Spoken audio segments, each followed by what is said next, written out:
Bascule. Un directeur de la section argent, pas comme les autres. Yves Daou. Ne vous inquiétez pas. On s'en occupe Tout de suite, madame. Je vous envoie une équipe immédiatement. À Hydro-Québec, on met autant d'énergie que de cœur à répondre à vos besoins. Notre premier souci sera toujours d'assurer votre confort et votre tranquillité d'esprit avec un service empressé. C'est ça, l'électrificacité. OK. Ça date de quand, cette pub-là, exactement? 2009. 2009, on dirait par le ton, c'est une pub des années 50, on dirait. Écoute, j'habite dans un quartier, Yves, où il y a régulièrement des pannes d'électricité. Moi, je suis en train de me demander s'ils font pas du délestage, c'est-à-dire qu'ils enlèvent d'électricité dans certains quartiers pour l'envoyer ailleurs. Mais bref, je suis pas tout seul. Il y a beaucoup de pannes d'électricité au Québec. En fait, David Descoteaux a analysé le rapport là, sur le développement durable de 2022 d'Hydro-Québec. C'est eux-mêmes qui le disent, que la fiabilité du réseau là, en prend pour son rhume. Là. En 2022, là, les clients d'Hydro-Québec ont passé en moyenne plus de 848 minutes sans électricité. En 2021, c'était 346 minutes, Richard. Écoute, c'est 14 heures dans une année sans électricité pour les clients d'Hydro-Québec. Écoute, ça a doublé par rapport à 2021. Mm-hmm. Donc, évidemment, bon, là, Hydro-Québec, puis tout le monde dit, ben oui, ben là, il y a eu telle tempête, il y a eu des ouragans, évidemment, bon, il y a un changement climatique, tout ça. Il y en demeure pas moins qu'on le sait très bien, là. Puis Michael Sabia l'a dit, là, le service d'Hydro-Québec n'est pas au rendez-vous. Il l'a dit là, lors de la conférence de presse.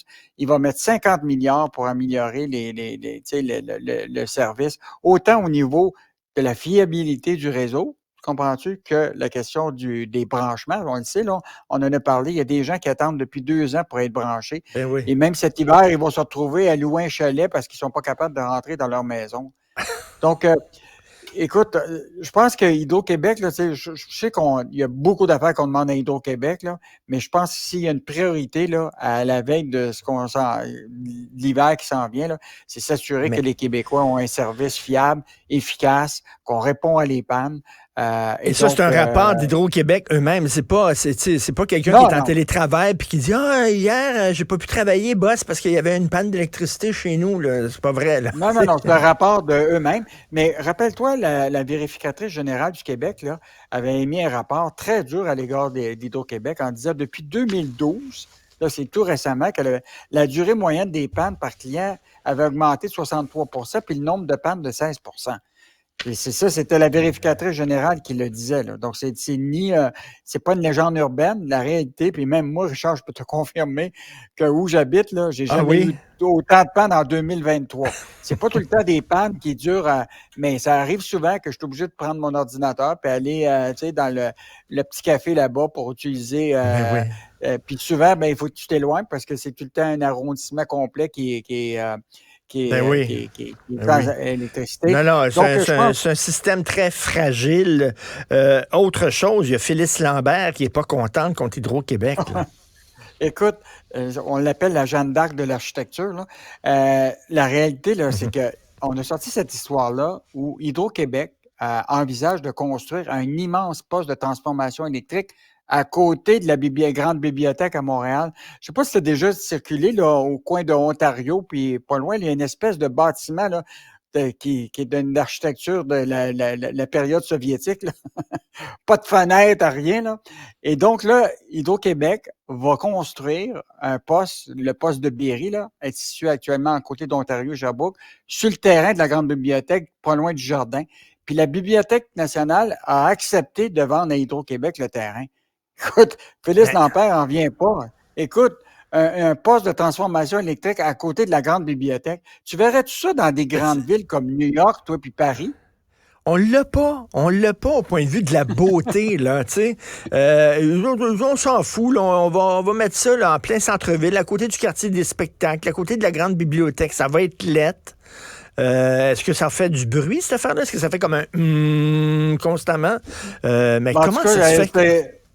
En tout cas, Phyllis Lambert là, presse Hydro-Québec là, de reconsidérer complètement ce projet-là. Là. J'ai hâte de voir ce que Hydro-Québec va faire. Là, les terrains ont été vendus à Hydro. Mais ce qui est quand même surprenant, c'est que la Bibliothèque nationale, c'est eux autres qui ont vendu à Hydro-Québec le projet, le terrain.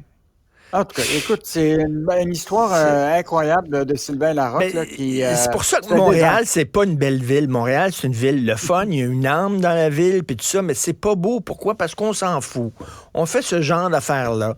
Il y a la grande bibliothèque, on va te construire un transformateur juste à côté. C'est vraiment n'importe quoi. Est-ce que tu crois, Yves Daou, qu'il y a des gens qui vont aller dans un hôtel dans l'est de Montréal, à côté du stade olympique? Là, c'est la grosse affaire. Là. Il y a des touristes qui vont venir de partout à travers le monde parce que le stade olympique est une destination touristique. Je ne crois pas qu'il y a des gens qui vont se rendre dans cet hôtel-là.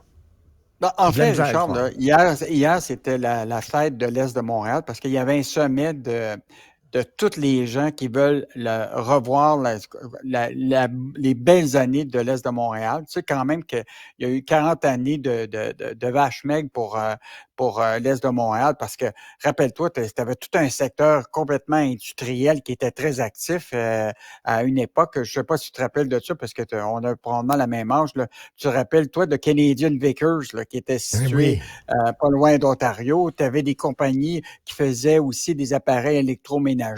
Tu as eu le CP qui a eu quand même 12 000 employés dans un complexe Angus dans l'Est. Écoute, tu as eu l'effervescence. Écoute, évidemment, il y a eu les raffineries. Tu sais, BP, Esso, Gulf, Texaco. Et tout ce secteur-là est disparu. Et là, on cherche tout à revoir, tu comprends-tu, l'Est de Montréal. Ça commence par, évidemment, le gouvernement qui va mettre 100 millions pour décontaminer les terrains. Hey Richard, moi, je me suis posé la question, puis j'ai pas eu la réponse, mais on va la trouver. Comment ça se fait qu'on paye le peuple 100 millions pour décontaminer des terrains qui ont été contaminés par des compagnies par des entreprises privées? Celle-là, je la c'est eux autres à faire le ménage quand ils quittent? Quand ils partent ou à mon avis, là, je pense qu'il y a des questions juridiques là-dedans, mais on va vérifier ça. Mais la réalité, pourquoi les Québécois paieraient pour ce 100 millions-là? Il y en demeure pas moins que là, hier, c'était la fête. Et là, tout le monde avait toutes sortes de projets. Évidemment, la question de créer ce qu'on appelle un hôtel de 7 étages d'environ 200 chambres en collaboration avec France Film, le propriétaire du cinéma Star City. Un projet avec de 16 000 pieds carrés qui serait muni d'une salle multifonctionnelle, 1000 convives. Et ça, c'est un projet-là. La construction commencerait en 2025. Donc, on va surveiller ça. Écoute, la SAQ qui veut, ils ont un centre de distribution, puis ils sont en centre engagé à agrandir, à être plus de façon importante là. Écoute, je regardais la liste de tout le monde qui était là, qui annonçait des projets. Écoute, ça va être le Klondike oui, mais l'Est de Montréal, on a essayé du mieux qu'on peut là, de le raviver, de le revitaliser. C'était l'idée derrière le stade olympique puis le parc olympique. Jean Drapeau disait, on va construire ça dans l'Est de Montréal parce qu'il aimait beaucoup l'Est de Montréal. Lui, il demeurait dans l'Est de Montréal, Jean Drapeau. Et donc, il disait, ben là, ça va faire comme un genre de pôle et ça n'a jamais levé là, dans l'Est de Montréal. Ben là, regarde, écoute, Polytechnique a déposé un projet au gouvernement pour ouvrir un centre d'innovation sur les technologies propres d'environ 4000 mètres carrés au coin de la rue Hochelaga.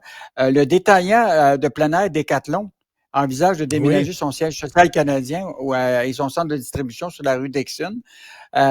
Écoute, je regardais la liste de tout le monde qui font des promesses, là. C'était comme le Père Noël avant Noël là, qui était là. Mais il en demeure pour moi qu'on va quand même saluer qu'il y a un peu d'enthousiasme pour revivre l'Est de Montréal. Et même le ministre des Transports du fédéral qui dit que ça prend un REM pour l'Est de Montréal, puis le gouvernement fédéral est prêt de mettre de l'argent. Écoute, si j'étais un syndicat et un syndiqué du Front commun, je dirais, hey, ils en ont de l'argent finalement. Ils en ont beaucoup de l'argent, le gouvernement. T'sais? Le problème, c'est quand est-ce qu'on va le voir, le REM de l'Est? Tu comprends-tu? Ça va être dans 10 ans, dans 20 ans. Écoute, tous ces projets-là d'infrastructure prennent bien du temps à décoller. Puis moi, je pense qu'il y a beaucoup là-dedans là, des belles promesses. On souhaite quand même que ça fonctionne. Un peu de pensée magique quand même. Un petit peu de pensée magique là-dedans. Le Build it and they will come, disait Kevin Costner dans son film Field of Dreams. Merci Yves, à demain. Salut, bonne journée. À demain.